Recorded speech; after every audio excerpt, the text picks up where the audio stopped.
In this video, I'll be talking you through the steps in setting up a headphone mix in Studio 2.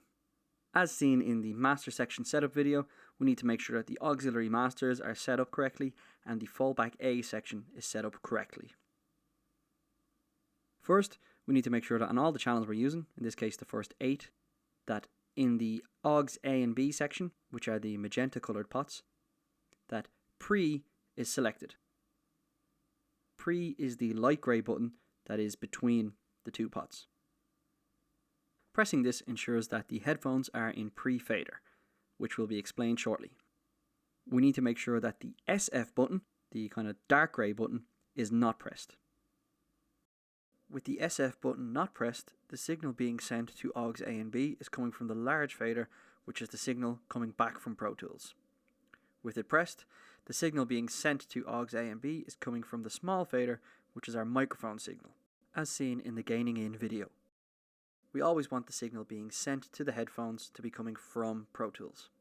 It's important that anytime you're sending signal to headphones, that you wear a pair of headphones yourself.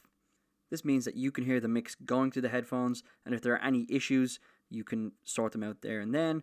It also means that you know the level going to the headphones isn't too loud, so you won't hurt or damage the artist's ears. At this point, I just have a loop of the track, so I'm just going to start the mix here with the kick drum. So with aux A and B, aux A controls the left and aux B controls the right. So as I turn up aux A, the signal on that channel is sent to the left headphone. And as I turn up aux B, you'll hear it go up in the right headphone.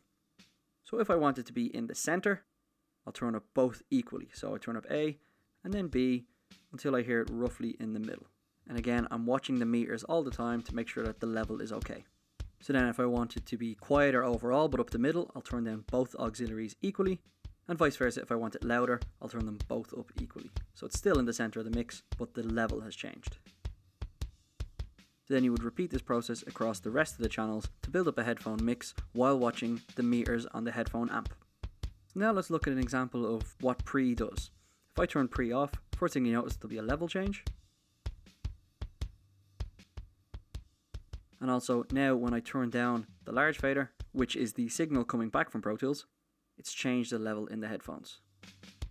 So this fader affects my headphone mix now, which is what we don't want. So I'll turn pre back on now.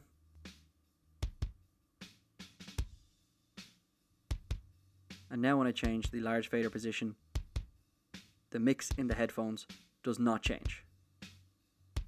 This is the setup that we want. We want it so that our headphone mix is separate from our monitor mix. The reason for that is, say for example, there's a vocalist in the booth and they want their vocal to sit in the mix as if it's in the track. So it's sitting nicely. Whereas you as the engineer, producer, might want the vocal a little bit louder just to hear timing issues, tuning issues a little bit better. So by doing it this way, we can have two separate mixes that work for both the artist and the control room. I can now complete a headphone mix while watching the meters on the headphone amp. As there are two pots used to send the signal to the headphones, it's best to use two hands when sending the signal. This makes sending tracks that are panned to the center, such as the snare drum, or stereo tracks, such as overheads, easier to gauge. In this case, the overheads and the ambient tracks are panned hard left and hard right, while the kick drum and snare are panned centrally. And you would continue this for all tracks that you intend to send through the headphones. So once you're happy with the stereo mix in the headphones, you can let the artist have a listen in the control room and make sure they're happy too. And it's always good to do this because it means you can make any changes there and then rather than have them inside in the booth saying turn this up, turn this down. It's a lot quicker. Once you and the artist are happy with the headphone mix, check the talkback level over the headphone mix with the mix playing. Check, 1, 2. 1, 2, hey. I now know that the artist can hear me over the mix.